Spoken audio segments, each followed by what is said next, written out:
Hello and welcome to Packet Tracer 1246. My name is Whalehater, and this is for course number 1, the networking Cisco course for the CCNA certification.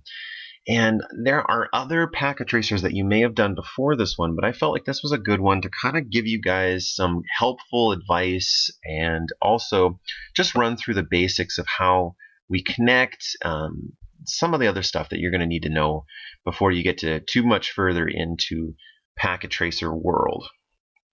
I will be your guide, and we're going to start this one pretty quick here. All right, so what we're going to do is, first of all, we're going to make a terminal connection between PC1 and S1, the switch. So between the computer and the switch. To do that, we grab a console cable, and that's that blue arc right there. And we are going to do RS-232, and we're going to bring it up to and click on S1, and then we're going to click on the console port because we want to connect to the console port. Otherwise, it won't work. Okay. Let's see here. Going into PC1, we're going to enter the terminal mode. And first of all, you're going to notice that the very first question here is what is the setting for bits per second? And that's that 9600. All these default settings are good. So we're just going to hit OK. The screen that appears may have several messages on it. Just press enter. And we're going to get our very first prompt. What is the prompt displayed on the screen? And that's the switch with that greater than symbol. So that's the answer there. All right, now we're going to do some exploring on how the various help commands work. Right now we are in user exec mode, and that's where it very first will happen when you log on to a switch. That's what you're greeted with, of course, but we know that we just did that. Let us press the question mark, it says right here, and it asks us a question again. What command begins with the letter C? And of course it's connect. At the prompt, type T. So at our prompt, we're going to type T question mark, not a space, just T question mark. And you'll notice that it gives us 3 commands that start with T. So right here is telnet, terminal, and traceroute. And if you just put T, it narrows down your search with a question mark. It's telnet, terminal, traceroute. Next, at the prompt, type TE and then the question mark. Telnet terminal. You'll notice that the traceroute isn't listed because it doesn't start with a T and then an E, so it got knocked off. We're narrowing down our search. All right. What type of this type of help is known as context-sensitive help. Ta-da! Now you know that. It provides more information as the commands are expanded. In part 2 of this activity, you will switch to executive mode, and we're going to do that here quick. At the prompt, we're going to do our question mark again, so we'll just back off of the TE. And you'll notice right here that it has the enable command, and that turns on that privileged exec mode. All right, what information is displayed that describes enable command? Turns on that. Type EN and then press the tab key. Now this is it's just a lifesaver. Get used to hitting the tab key or just remembering the commands that what couple of letters they start with. If you hit the tab key, it auto fills the enable command. And actually you could probably just put E. Guess not. So EN, because of the exit, yeah. So EN, it automatically will complete your word because it's a unique enough command. EN, and it goes, I know what that command is. Enable. If we did the EX, it would do the same thing. EX, that's a unique enough command. It's going to see exit if you hit the tab key. Okay. What displays after pressing the tab key? Enable. This is called command completion. So it's a very fast way to do command line. I wish that command prompt in Windows had this.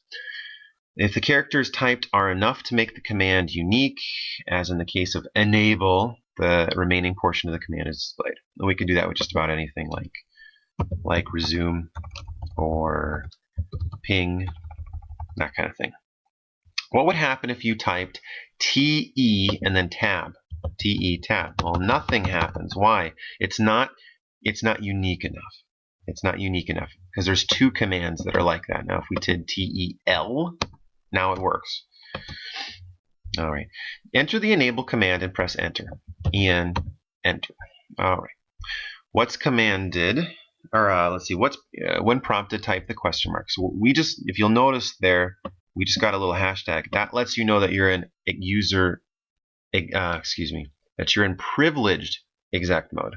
So if we type the question mark, look how many different commands we have now. I just hit the space bar to kind of continue on. All right, so how many commands start with the letter C? I almost said the number C. We've got clear, clock, configure, connect, copy. So all of those. When in privileged exec mode, one of the commands starts with a C is configure. Type either the full command or enough of the command. I hardly ever type the full command. I do conf space and then is enter. Let's see. Press the tab key to issue the command. Well, okay, let's back up one and do it like it says. Configure. You don't have to do the full command though. It could just, as long as it's unique enough, it'll work. Configure, press enter. Okay, now configure from terminal or memory or network, but the default is terminal. So if you just hit enter, it'll work. So notice you can do a copy paste here. Here's one of the hints that I wanted to give you. Control C will not copy, but if you highlight and then right click, then you can copy, and then you can just back off all that stuff and Control V and copy it in there. That's a very quick way to do this kind of stuff. Also, one other thing about Packet Tracer is you can click and get your cursor to move everywhere, but as soon as you start to type, it goes right back to where it's supposed to be. So just because you're clicked over here does not mean that if you start typing, it's going to start typing up there. So just so you know. Press enter to accept the default parameter that is enclosed in the brackets. That's terminal. So if you don't type anything and you just hit enter, configuration terminal is going to be the default setting. Okay, so now we're in the default configuration mode. How does the prompt change? Well, it gets this little bracketed or parenthesis configure. So that helps you know that you are in global configuration mode. This is called global. I just said that. This mode will be explored further in upcoming activity and labs. For now, return to privileged exec mode by typing end. Okay, let's get out of that. Now we're going to set the clock. Use the clock command to further explore help and command syntax. Type show clock at the privileged exec prompt. Show clock.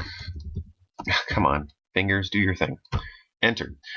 Now it tells you that it's some day in March and that's 1993. So the clock's not really up to date. What information is displayed? What is the year displayed? So you can type that stuff in or do a copy paste. All right, use the context sensitive help and the clock command to set the time and the switch to the current time. Enter the clock command, the command clock, and press enter. Well, this isn't going to do anything because you need more commands than just this. Ta-da! Incomplete command. There's more things you need to do. The percent sign incomplete command message. All right. So now next command we're going to do is we're going to get some help here. Notice that there's a space between the clock and the question mark.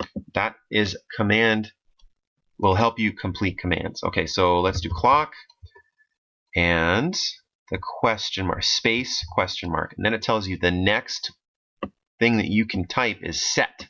All right, so set, space, question mark. Okay, now it says that you can enter the clock information into the hour, month, and second. So you would type, let's see here, set the clock using the clock set, proceed through the command one step at a time. What information is being requested? So you can say what the current time is. So do a little copy, paste. What would have been displayed if the clock set command had been entered? So you just hit clock set and then enter, nothing, incomplete command. Sorry, it doesn't work. Now here's the next little tidbit of information I want to give you. Press the up arrow and you're going to get a list of the old commands you've already typed. That way you don't have to type so much. Sometimes you're going to be entering in the same command a bunch of different times, only slightly different for different interfaces or things like that. You can just press the up arrow and get the last command you entered in. So helpful little tidbit there. Save you some time in the future. What would have been displayed if only the clock set command had been entered and no request for help was made using the context? That's the same thing twice, same question twice. That's dumb. Okay, so based on the information requested, this is what we want to do. We're going to enter in this command right here. You can do a copy. And we have to do a right-click paste. Control V doesn't work. All right, space, question mark. Now, what is it telling you? Well, we want a month of the day, or just a day of the month, rather, month of the day. Day of the month or the month. So you can do either one of those. Let's see. So attempt to set the date to 1/31/2035 using the format requested. If it may be necessary to request additional help using the context-sensitive help. Okay, so let's just do a day of the month. I don't know. 31st. Okay. Question mark. Oh, space question mark. Month. Let's do January, since it's that. And space question mark. Now it gives you a year range. So from 93 all the way to 2035. So let's give it, what did it say it wanted? 2000, okay, the very last date, 2035. Enter. Didn't give us any incomplete command, so it must have worked. Let's do a show clock now. Show clock. And that's going to give us the output of, okay, it did, it worked. We set the time. Remember how this one up here, it was the wrong time? Now, when we do the show clock, it gives us this time right here. Okay. The iOS provides various outputs for incorrect or incomplete commands. Continue to use the clock command to explore additional messages that may be encountered as you learn to use the iOS. Can you issue the following command and record the message? CL, ambiguous command. Let's see, what information was returned if you do clock. Enter. Incomplete command. How about clock set 2500. Notice that that's hour 25. Invalid. See that? It says invalid input detected right there. Well, that's what would happen there. The reason it says that is because there is no hour 25. It only goes up to hour 24. So let's do this clock set 30. We'll do the up arrow. Now we can cursor over with the left and right keys, but you cannot click there and do a backspace. See how the 0 just disappeared instead of the 2?